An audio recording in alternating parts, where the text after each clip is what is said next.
Alright guys, for this one I wanted to do something a little bit different. This is a miniature skirmish game called Zone Wars. It's based off a video game with the same name. Pretty awesome little skirmish game. Designed by Andy Chambers, which if you're into tabletop you should know that name.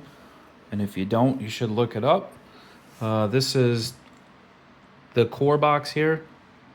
And then this is an expansion box.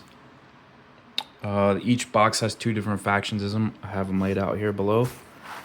They call their miniatures sun-dipped, which I have seen other companies start using that term, but this was the first company that I saw use the term.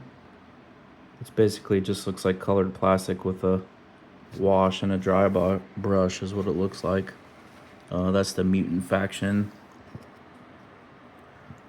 But you're playing different factions of roaming gangs, essentially. The core box comes with all this terrain that you see here. The expansion box comes with a lot of its own terrain, but I haven't punched that stuff yet. But here's the robots from the expansion, and there's psionics.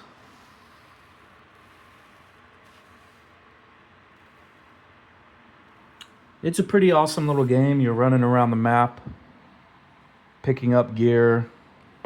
There's random things that can happen on the map through a card mechanic. Sometimes it might be like acid rain that hurts everybody. Sometimes it might be like a land shark that rolls around attacking people. This is the dice that comes with it. You get a bunch of cards, all the tokens. That's just the starter set. The expansion box looks pretty darn similar on the inside. Awesome game. I think it's overlooked. You're just trying to loot stuff and escape the table with it essentially before the game's over. If you have any questions, feel free to drop them below. I think this game is definitely worth a look based off the popular Zone Wars video game, which if you like XCOM, you should give it a look because it's that style of game and it's pretty awesome.